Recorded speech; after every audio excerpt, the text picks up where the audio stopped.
درود پاک ویسے ہر دن پڑھیں، سبحان اللہ، برکتیں ہی برکتیں ہیں، مگر جمعے کے دن اللہ اکبر۔ آپ جب درود کے فضائل احادیث کی کتابوں میں دیکھتے ہیں نا، تو باقاعدہ الگ چیپٹر باندھا محدثین نے، یعنی عام درود پاک کے فضائل لکھے، پھر ایک آپ کو درود پاک کی فضیلت کی کتاب میں الگ چیپٹر ملے گا کہ جمعے کے دن درود پڑھنے کے فضائل، یعنی اتنی حدیثیں ہیں اسپیشلی فرائیڈے کے لیے، جمعے کے دن کے لیے۔ بڑی مشہور حدیث میرے آقا علیہ الصلوۃ والسلام فرماتے ہیں، جس کا مضمون ہے کہ جو کوئی شخص جمعہ کے دن 200 بار درود پاک پڑھے، اس کے 200 برس کے گناہ معاف کر دیے جاتے ہیں۔ اب یہ کتنی پیاری حدیث ہے۔ ایک اسی طرح کی حدیث، یہ بیسیکلی کثرت سے بتانے کے لیے، انکریج کرنے کے لیے کہ درود اس دن زیادہ پڑھے جائیں۔ گناہوں کی معافی کا ایک ایسا سبحان اللہ سلسلہ ہے۔ ایک اور حدیث پاک ہے جس کا مضمون ہے جو جمعہ کے دن 80 بار درود پاک پڑھے، اس کے 80 برس کے گناہ معاف کر دیے جائیں گے۔ تو یہ دن تو سبحان اللہ گناہ گاروں کی بن آتی ہے، گناہ گاروں کو موقع دیا جاتا ہے کہ پورے ہفتے میں اگر کوئی کمزوری رہ بھی گئی ہے تو اب جمعہ آ گیا ہے، اب درود پڑھ لو، اب تلاوت کر لو، اب دعائیں کر لو، اب اللہ سے رجوع لے آؤ۔ یہ جمعے کا دن سبحان اللہ، مفتی احمد یار خان نعیمی رحمت اللہ تعالی علیہ فرماتے ہیں جمعہ کے دن کوئی نیکی کی جائے، اللہ کی بارگاہ میں جمعے کا شرف اور مقام اتنا اعلیٰ ہے کہ جمعہ کی ایک نیکی 70 گنا اس کا ثواب عطا کیا جاتا ہے، ملٹی پلائی بائی 70۔ سوچئے، آپ سمجھدار لوگ بیٹھے ہیں، کاروباری لوگ بھی بیٹھے ہوں گے، ہمارے یہاں نارملی سپر اسٹور پہ یا کسی جگہ پر مارکیٹس وغیرہ میں اسکیم لگتی ہیں، 25% discount, 50% discount, buy one get one free, ایک خریدو دوسرا فری۔ لوگ گرمیوں کی چیزیں سردیوں میں خرید لیتے ہیں، ارے بھائی ابھی تو گرمیاں، ابھی سے جیکٹ خرید لیا یار، سستا مل رہا تھا، ایک فری مل رہا تھا، سردیوں میں کام تو آئے گا نا، چلو لے لو بھائی۔ سردیوں میں گرمیوں کی چیزیں خرید رہے ہوتے ہیں، کیوں؟ سستا۔ ہم دنیا کے نفع کے لیے، دنیا کے بینیفٹ کے لیے ٹریول بھی کرتے ہیں، جا کر خرچ بھی کرتے ہیں۔ مجھے اچھی طرح یاد ہے، افریقہ کے غالباً ایک ملک میں تھا، تو بارڈرز ملے ہوئے ہوتے ہیں، ہم نے کراس کیا، ایک ملک کا جیسی بارڈر کراس کیا، بارڈر کراس کرتے ہی ایک بہت بڑا ویرانہ تھا لیکن بہت بڑا شاپنگ مال بنا ہوا اور گاڑیوں کی قطاریں۔ تو میں نے اسلامی بھائی سے پوچھا، یار اس ویرانے میں اتنا بڑا شاپنگ مال اور اتنی گاڑیاں؟ تو انہوں نے وجہ بتائی، کیا بتائی؟ کہتے ہیں جس ملک کے بارڈر کے ساتھ یہ سٹور ہے نا، اس ملک میں ٹیکس ہے، یہ ملک ٹیکس فری ہے۔ اچھا، اس ملک نے اپنے بزنس کو چلانے کے لیے اپنے ملک کے اندر مال بنے ہوں گے، ایک اسپیشل مال یہاں بنا دیا تاکہ اس ملک والے سفر کر کے آئیں اور پورے مہینے کا سامان اس سٹور سے لے کے واپس چلے جائیں، صرف ٹیکس بچانے کے لیے، ایک مہینے کا سامان۔ اچھا، گاڑیوں کی لائنیں۔ اب بتاؤ یار، ہم دنیا کمانے کے لیے، سفر کرنے کے لیے تیار ہیں، نفع کمانے کے لیے، وقت دینے کے لیے تیار ہیں۔ ہر جمعے اسکیم اناؤنس ہے، ایک نیکی کرو 70 گنا ثواب کماؤ گے۔ بتاؤ کیا ذہن ہونا چاہیے کہ یار بس جمعے کا دن تو قرآن پڑھوں گا، درود پڑھوں گا، صدقہ کروں گا۔ سبحان اللہ، ڈھونڈ ڈھونڈ کے ہمارے صحابہ علیہ رضوان ڈھونڈ ڈھونڈ کے نیک اعمال کرتے تھے کہ یہ بھی عمل کر لوں، یہ بھی کر لوں، اور جمعے کے دن اسپیشلی۔ تو اللہ کرے ذہن میں یہ بات بیٹھ جائے کہ میں نے جمعے کو زیادہ نیکیاں کرنی ہیں۔ اچھا، اب اس پہ میں ایک اور مشورہ دیتا ہوں۔ مثال کے طور پہ آپ نے ذہن بنایا ہے کہ یار پیر والے دن جو ہے نا، میں نے کسی مریض کی عیادت، رشتہ دار ہے وہاں جانا ہے، یا میں نے جناب سیٹرڈے یا سنڈے کوئی صدقہ خیرات کرنا ہے، کسی کی ہیلپ کرنی ہے۔ آپ نے کوئی نیکی پلان کی ہوئی ہے ہفتہ اتوار پیر منگل میں، تو کوشش کر کے اس کو جلدی کریں اور فرائیڈے میں کر لیں۔ ایک پوائنٹ آپ نے دیکھا، میں نے یہ نہیں کہا کہ اس کو اگلے جمعے کریں، ہاں ڈیلے نہ کریں، تھوڑا جلدی کر کے اس جمعے کو کریں تاکہ 70 گنا جو ہے وہ اس میں ثواب کما لوں، برکتیں حاصل کر لوں۔ تو اللہ کرے کہ میں اور آپ نیکیوں کے حریص بن جائیں۔ نیکیوں کی جو لالچ ہے نا، لالچ میں یہ بھی کر لوں، میں یہ بھی کر لوں، میں سجدہ بھی کروں، میں تلاوت بھی کروں، میں صدقہ بھی دوں، یہ تو نصیب والوں کو ملتا ہے۔ اور صحابہ کرام میں ہمیں نظر آتا تھا، پیچھے نہیں ہٹتے تھے صحابہ، ہمیں اعلان کیا جا رہا ہے کہ یہ موقع ہے، یہ نیکی ہے، اور پھر بھی کوئی نظر نہیں آتا۔ اللہ کرے کہ یہ جذبہ، کیونکہ یاد رکھو، جس طرح کاروباری لوگ کہتے ہیں نا سیزن ہے نیکیاں کر لو، بالکل اسی طرح جب تک میری اور آپ کی سانسیں باقی ہیں نا، نیکیوں کا سیزن جاری ہے۔ جتنی نیکیاں کمانی ہے کما لو، یہ مائنڈ سیٹ بنا لو کہ یار پتہ نہیں کب مر جاؤں، اور نیکی اور نیکی۔ جس طرح پیسے کمانے کا ذہن ہوتا ہے نا، اللہ کرے اس سے زیادہ میرا اور آپ کا نیکیاں کمانے کا ذہن ہو جائے، یا تھوڑی اور نیکی کما لو، تھوڑی اور۔ مثال کے طور پہ آپ کہیں جا رہے ہیں، کسی نے کہا ذرا بیٹھیے 10 منٹ بعد وہ بھائی آئیں گے۔ اب ہم 10 منٹ کس طرح گزارتے ہیں؟ موبائل نکالا اور جناب دیکھنا شروع، 10 منٹ کیا 15 منٹ بھی گزر جائیں پتہ نہیں چلے گا، لیکن یہ 15 منٹ میں کیا ملا آپ کو؟ شاید گناہ ہی ملے ہوں گے، کیونکہ ہمارے موبائل میں تو بہت ساری چیزیں ایسی ہیں یا تو حرام دکھا دیتی ہیں یا حرام سنا دیتی ہیں۔ لیکن اگر نیکیوں کا ذہن ہو تو بندہ سوچے یار 10 منٹ میں تو میں سورہ یاسین پڑھ سکتا ہوں، 10 قرآن کا ثواب ہے۔ موبائل میں قرآن پاک ڈاؤن لوڈ ہو، قرآن شریف نکالا اور یاسین شریف پڑھ لی، ویٹنگ ایریا کے اندر 10 قرآن کا ثواب کما لیا۔ اگر یہ مائنڈ سیٹ ہو، بندہ کہ یار اتنی دیر میں تو 100 بار درود پاک پڑھ لوں گا، اور آقا علیہ الصلوۃ والسلام فرماتے ہیں جو 100 بار درود پاک پڑھے اس کی دونوں آنکھوں کے درمیان لکھ دیا جاتا ہے کہ یہ بندہ دوزخ کی آگ اور نفاق سے بری ہے۔ 5 منٹ 10 منٹ میں میں اتنی نیکیاں کما سکتا ہوں، لیکن مائنڈ سیٹ ہی نہیں ہے، گھنٹوں ضائع کر دیں گے، نیکی کمانے کا ذہن نہیں بنتا۔ اگر یہی 10-15 منٹ میں مجھے پیسے ملنے ہوتے تو بتاؤ ہم کیا کرتے؟ اللہ کرے دل میں اتر جائے میری بات۔ تو بہرحال جمعہ کا دن یہ بہت کمال کا دن ہے۔ ہر جمعے کے دن آپ کو اونٹ صدقہ کرنے کا ثواب مل سکتا ہے۔ ایک اونٹ کتنے کا آتا ہے؟ 1.5-2 لاکھ روپے کا تو ہوتا ہے۔ 2 لاکھ روپے ہر جمعے کو صدقہ کرو، مہینے کے ہو گئے 8 لاکھ روپے۔ بندہ بولے غریب آدمی 8 لاکھ ہر مہینے؟ جی جناب، ہر مہینے 8 لاکھ کم و بیش آپ صدقہ کرنے کا ثواب کما سکتے ہیں۔ کیسے؟ کتنا آسان۔ نبی پاک علیہ الصلوۃ والسلام فرماتے ہیں جس کا مضمون ہے جو جمعے کے دن سب سے پہلے آتا ہے اس سے اونٹ صدقہ کرنے کا ثواب ملتا ہے، جو اس کے بعد آتا ہے اسے گائیں صدقہ کرنے کا ثواب ملتا ہے۔ اللہ کی رحمت سے ہر جمعے فرشتے مسجد کے دروازے پر کھڑے ہوتے ہیں، ہم اللہ سے دعا کرتے ہیں اللہ تیری نوری مخلوق کے صدقے ہم پر رحم فرما، ہماری مغفرت فرما۔ مگر جب امام خطبے کے لیے کھڑا ہو جاتا ہے، آقا علیہ الصلوۃ والسلام فرماتے ہیں وہ رجسٹر بند کرتے ہیں اور وہ بھی آ کر امام کا خطبہ سننے کے لیے بیٹھ جاتے ہیں۔ تو جلدی آ کر، کچھ منٹ پہلے آ کر۔ اچھا علم دین الگ ملتا ہے، ظاہر ہے یہاں ہر جمعے بیان ہوتا ہے، وہ بیان سننے کو آپ کو الگ ملے گا، نیکی کی دعوت الگ ملے گی، اور سبحان اللہ اونٹ صدقہ کرنے کا ثواب۔ تو مبارک ہونے جو جلدی آتے ہیں۔ تو بہرحال اب میں چاہتا ہوں کہ جب بات جمعے پر ہی ہو رہی ہے تو ایک میں نے اور آپ کو پیغام دینا تھا۔ جمعے کو خطبہ دیا جاتا ہے، سالوں سے خطبہ سن رہے ہیں۔ مجھے اچھی طرح یاد ہے جب میری عمر شاید 17-18 سال تھی تو سن کر آدھا خطبہ تو مجھے اسی وقت یاد ہو گیا تھا، اب شاید پونا یاد ہو گیا ہوگا۔ آپ میں سے بھی کئیوں کو 60-70-80% خطبہ یاد ہوگا کیونکہ ہر جمعے سنتے ہیں۔ مگر کس کو یہ تجسس ہوا کہ یہ ہر جمعے امام صاحب پڑھتے ہیں، اس میں پیغام کیا ہے، اس کا ترجمہ کیا ہے، اس میں ہمیں کیا جاتا ہے؟ بس سر جھکاتے ہیں، ہاتھ باندھتے سنتے رہتے ہیں، کچھ سو بھی جاتے ہوں گے۔ ارے اللہ کے بندو سوچو تو صحیح کہ ہر جمعے کو سنتا ہوں، آدھا پونا یاد بھی ہو گیا، پیغام کیا ہے؟ 2 باتیں، ایک حدیث پاک اور ایک خوبصورت پیغام ہر جمعے کو آپ سنتے ہیں، ٹھیک ہے؟ حدیث ذرا سنیے گا۔ اللہ کے حبیب علیہ الصلوۃ والسلام فرماتے ہیں البر لا یبلا والذنب لا ینسا والدیان لا یموت۔ سنے ہوئے نا یہ الفاظ؟ ایسا لگ رہا ہے کہ یار یہ الفاظ تو کانوں میں ہر جمعے ہی آتے ہیں، ٹھیک ہے؟ آگے فرمایا اعمل ما شئت کما تدین تدان، یہ ایک حدیث ہے، ٹھیک ہے؟ اس کے بعد قرآن کی ایک آیت تلاوت ہوتی ہے فَمَن يَعْمَلْ مِثْقَالَ ذَرَّةٍ خَيْرًا يَرَهُ وَمَن يَعْمَلْ مِثْقَالَ ذَرَّةٍ شَرًّا يَرَهُ۔ یہ کانوں نے کئی بار، کہوں کہ سینکڑوں بار سنے ہیں، مگر اس میں پیغام کیسا ہے؟ دل ہلا دینے والا پیغام، بڑا سمجھانے والی بات ہے اس حدیث میں۔ البر لا یبلا، میرے آقا فرماتے ہیں نیکی پرانی نہیں ہوتی، کرتے جایا کرو، یہ نیکی تمہارے اکاؤنٹ میں جمع ہو رہی ہے۔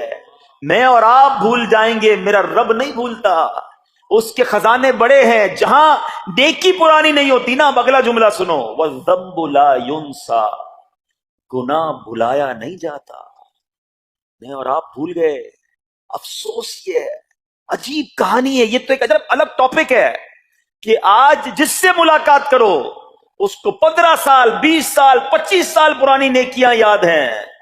لوگ ملتے ہیں کہتے ہیں 1990 میں حج کیا تھا، 95 میں عمرہ کیا، 2002 میں فلاں مسجد بنائی۔ آپ کی دعوت اسلامی کے قافلے میں بھی 2005 میں گیا تھا۔ ساری نیکیاں 15 20 سال پرانی یاد ہیں۔ گناہ کل جھوٹ بولا تھا یاد ہے؟ کل رات کو بد نگاہی ہو گئی تھی وہ یاد ہے؟ پرسوں غیبت کی تھی وہ یاد ہے؟ سالوں تو چھوڑو، ہم گھنٹے پہلے کا گناہ بھول جاتے ہیں۔ مگر حدیث ڈرا رہی ہے، سمجھا رہی ہے کہ دیکھو وَالذَّنبُ لَا يُنسَى، گناہ بھلایا نہیں جاتا، تم بھول گئے ہو اگر کہیں لکھا ہوا ہے جواب دینا ہے۔ اور آگے فرمایا وَالدَّيَّانُ لَا يَمُوتُ، فرمایا کہ جو فیصلہ کرنے والا ہے اسے موت نہیں آتی، اللہ کو موت نہیں آنی، میں اور آپ مر جائیں گے۔ جس نے ڈیسیشن لینا ہے، جس نے فیصلہ کرنا ہے، اسے موت نہیں آنی۔ پھر آگے فرمایا اعمل ما شئت کما تدین تدان، کر لے جو کرنا ہے، جیسی کرے گا ویسی کرے گا۔ پھر قرآن کی یہ آیتیں سمجھا رہی ہیں فَمَن يَعْمَلْ مِثْقَالَ ذَرَّةٍ خَيْرًا يَرَهُ، جو ذرہ بھر نیکی کرے گا، بھلائی کرے گا، وہ دیکھے گا۔ وَمَن يَعْمَلْ مِثْقَالَ ذَرَّةٍ شَرًّا يَرَهُ، کہ جو ذرہ بھر برائی کرے گا وہ بھی دیکھے گا۔ یہ اتنا شاندار جمعے کا پیغام ہر جمعے خطبے میں دیا جاتا ہے۔ اللہ کرے یہ دل کی گہرائیوں میں اتر جائے، دروازہ بند کر کے، اندھیرا کر کے، اکیلے میں گناہ کرنے والا سوچے کہ ٹھیک ہے دنیا میں کوئی نہیں دیکھ رہا مگر میرا رب دیکھ رہا ہے، مجھے اس ذرہ بھر گناہ کا بھی جواب دینا پڑے گا۔ لوگ کہتے ہیں چھوٹی سی بات ہے یار، چھوٹا سا گناہ ہے، ٹھیک ہے چلتا ہے، سبھی تو کرتے ہیں۔ نہیں جناب، وہ نقطہ نواز ہے، وہ معاف کرنے پہ آئے تو 100 بندوں کے قاتل کو معاف کر دے، اور وہ پکڑنے پہ آئے تو ایک نقطے پر پکڑ فرما دے۔ ہمیں ڈرنا ہوگا، ہمیں خوف اپنے دل میں طاری کرنا ہوگا، کیونکہ یہ گناہ میری آخرت میں میری پکڑ کا سبب بن سکتے ہیں۔ بالکل اسی طرح چھوٹی چھوٹی نیکیاں سمجھ کے چھوڑ دیتے ہیں، یار سنت غیر موقدہ ہی ہے نا، نفل ہی تو ہے نا، سنت ہی تو ہے نا، ٹھیک ہے درود پڑھنا چاہیے، نہیں پڑھا تو کوئی بات نہیں۔ ارے یار کون اجتماع میں جائے، کون درس میں بیٹھے، صدقہ دینا کوئی واجب تو نہیں، زکوٰۃ تو پوری دیتا ہوں، چھوٹی چھوٹی نیکیاں سمجھ کر چھوڑتے ہو۔ ارے وہ تو کتے کو پانی پلانے والے کو اس سبب سے بخش دیا کرتا ہے، راستے سے پتھر ہٹانے والے کو بخش دیا کرتا ہے۔ فرمایا نا البر لا یبلا، نیکی پرانی نہیں ہوگی، کرتے جایا کرو۔ اللہ کرے کہ یہ ذہن بن جائے کہ بس میں زیادہ سے زیادہ نیکی کروں، تو لوگوں کے دلوں میں خوشی داخل کروں، مسلمانوں کی خیر خواہی کروں۔ اس ایک ہی حدیث پر، ان آیتوں پر میں مزید بھی بہت بات کر سکتا ہوں، لیکن میں نے اشارہ دیا کہ ضرور اس پر توجہ دیں۔ اور ایک شاندار پیغام ہر جمعے میں ہم سنتے ہیں، کیا شاندار وہ پیغام ہے، وہ پیغام ہے الا لا ایمان لمن لا محبت له۔ یاد ہے سب کو، جمعے میں سنتے ہو نا، اور 3 بار کہتے ہیں امام صاحب الا لا ایمان لمن لا محبت له، الا لا ایمان لمن لا محبت له۔ کبھی تو امام صاحب کو روکتے، حضور یہ ہر جمعے کو پڑھتے، بتائیں تو اس میں ہے کیا؟ نہیں ہمیں کیا ضرورت ہے، بس جمعہ ہو گیا بس ٹھیک ہے، ٹائم پورا ہو گیا، فرض پورا ہو گیا۔ ارے اللہ کے بندو سمجھو تو صحیح، اس میں میسج کیا ہے؟ اللہ اکبر، سنو اس کا مطلب کیا ہے، سنو الا لا ایمان لمن لا محبت له، سن لو اس کا ایمان نہیں جس کے دل میں نبی پاک سے محبت نہیں، ایمان ہی نہیں ہے۔ ارے جس دل میں نبی پاک سے محبت نہیں اس کا ایمان ہی نہیں ہے۔ اعلیٰ حضرت امام اہل سنت ایسے ہی نہیں لکھتے کہ اللہ کی سرتابہ قدم شان ہے یہ، انسان نہیں انسان، وہ انسان ہے یہ۔ قرآن تو ایمان بتاتا ہے انہیں، اور ایمان یہ کہتا ہے میری جان ہے یہ۔ ایمان کمپلیٹ ہی نہیں ہوتا نبی پاک علیہ الصلوۃ والسلام سے محبت کے بغیر۔ اور یہ بات ایسا لگتا ہے انفارچونیٹلی کہ غیر مسلم جانتے ہیں، تبھی تو وہ سازشیں کرتے ہیں، انہیں پتا ہے۔ آپ بتائیں دنیا کے کس ملک میں نماز روکی جاتی ہے؟ نہیں روکی جاتی۔ مسجدوں کی تعمیر ہو رہی ہوتی ہے، تلاوت قرآن ہو رہی ہوتی ہے، کوئی نہیں روکتا، قرآن چھپ رہے ہیں، لیکن بار بار اگر حملہ ہوتا ہے، بار بار اگر اٹیک ہوتا ہے تو اس لیے ہوتا ہے کہ ان مسلمانوں کے دلوں سے کہ نبی کی محبت کو نکال دو۔ ان مسلمانوں کے دلوں میں اگر یہ محبت رسول رہ گئی تو یہ پھر بھی دوبارہ آ کر یکجا ہو جائیں گے، ایک ہو جائیں گے، نیک ہو جائیں گے۔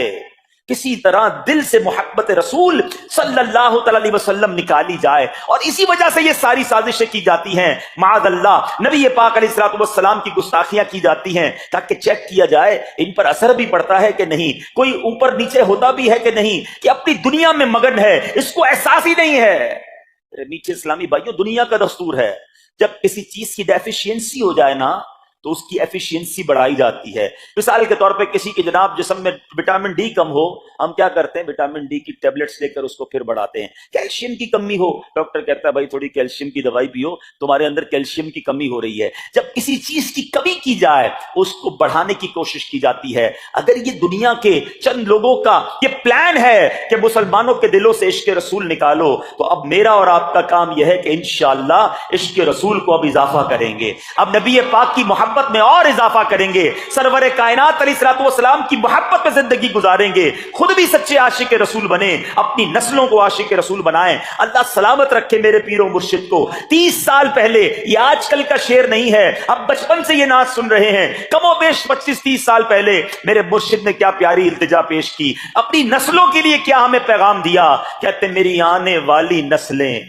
تیرے عشق ہی میں مچلیں، میری آنے والی نسلیں تیرے عشق ہی میں مچلیں، انہیں نیک تم بنانا مدنی مدینے والے۔ یہ ہے پیغام دعوت اسلامی کا کہ ہم بھی عاشق رسول بنیں، کسی صورت ہمارے دل سے عشق رسول کم نہ ہو، اور جناب ہماری نسلوں میں ہم عشق رسول اتاریں۔ تو مجھے اور آپ کو اس ڈیفیشینسی کو ایفیشینسی میں، اس میں اضافے کا اہتمام کرنا ہوگا۔ اب آئیے دیکھتے طریقے کیا ہیں، کیسے عشق رسول بڑھے گا، کیسے دلوں میں محبت رسول بڑھے گی۔ کیونکہ جمعے کا یہ اعلان ہر جمعے سنتے ہو، الا لا ایمان لمن لا محبت لا، وہ ایمان ہی کامل نہیں ہے، وہ ایمان ہی کمپلیٹ نہیں ہے جس دل میں عشق رسول نہیں ہے۔ تو عشق رسول بڑھے گا کیسے جناب؟ تو دنیا کا بڑا سمپل فارمولا ہے کہ عشق بغیر اطاعت کے کمپلیٹ ہی نہیں ہوتا۔ دنیا میں بھی آپ جس سے محبت کریں، ہو ہی نہیں سکتا کہ آپ جس سے محبت کریں اس کی بات نہ مانیں۔ ایسا ہو سکتا ہے کہ میں آپ سے محبت بڑی کرتا ہوں، مانوں گا ایک بھی نہیں آپ کی؟ نہیں جناب، جس سے محبت ہوتی ہے بندہ کہتا ہے آپ کے لیے جان حاضر ہے، آپ حکم تو کریں، آپ کا فرمان سر آنکھوں پر، یہ دنیا کا دستور ہے۔ تو اگر آپ واقعی نبی پاک سے محبت کرتے ہیں یا سچے عاشق رسول بننا چاہتے ہیں تو پھر فرمان رسول پر عمل کرنا ہوگا، نبی پاک کے طریقے پر عمل کرنا ہوگا، اطاعت رسول کرنی ہوگی، تبھی آپ سچے عاشق رسول کہلائیں گے۔ یہ ہو نہیں سکتا کہ ایک طرف تو میں نعرہ لگاؤں کہ غلامی رسول میں موت بھی قبول ہے، اور دوسری طرف نبی پاک کا طریقہ قبول نہ ہو، نہ سچ قبول ہو، نہ مسلمانوں کی خیر خواہی قبول ہو، معاذ اللہ، نہ سنتیں قبول ہو، نہ نماز قبول ہو۔ جمعے کی نماز میں مسجدیں فل ہیں، کیا عصر کی نماز میں بھی ہوں گی؟ کیا عصر فرض نہیں ہے؟ کیا مغرب فرض نہیں ہے؟ کیا عشاء فرض نہیں ہے؟ میرے آقا فرماتے ہیں جعلت قرۃ عینی فی الصلاۃ، کہ نماز میں میری آنکھوں کی ٹھنڈک ہے۔ ان گستاخان رسول کو یہ جواب دینا ہے کہ تم جتنی نبی پاک علیہ الصلوۃ والسلام کی معاذ اللہ شان میں گستاخی کرو گے، دنیا میں تو نیست و نابود ہو ہی جاؤ گے، مگر تم دیکھو گے کہ تمہارا ہر قدم ہمارے عشق رسول میں اضافے کا باعث بنے گا، ہمارے انشاءاللہ نبی پاک کے قریب ہونے کا باعث بنے گا۔ آؤ نیت کریں کہ آج کے بعد ہماری کوئی نماز قضا نہیں ہوگی، آج کے بعد زندگی نبی پاک کی سنتوں کے مطابق گزرے گی۔ میرا چہرہ، میرا لباس، میرا کردار بتائے کہ میں کس کا امتی اور کس کا عاشق ہوں۔ ارے مجھے بتانا کیوں پڑے میں کس کا امتی ہوں، مجھے دیکھ کر پتا چل جائے۔ وہ شاعر لکھتے ہیں نا، فنا اتنا تو ہو جاؤں میں تیری ذات عالی میں، حضور فنا اتنا تو ہو جاؤں میں تیری ذات عالی میں، جو مجھ کو دیکھ لے اس کو تیرا دیدار ہو جائے۔ اللہ پاک نبی پاک علیہ الصلوۃ والسلام کے سچے عاشقوں میں ہمیں شامل فرمائے۔ جمعے کا دن ڈھونڈ کر نیکیاں کرنے کا دن ہے، تو ہمیں جمعے کے دن مزید نیکیاں کرنے کی اور اچھی نیتیں کرنے کی توفیق عطا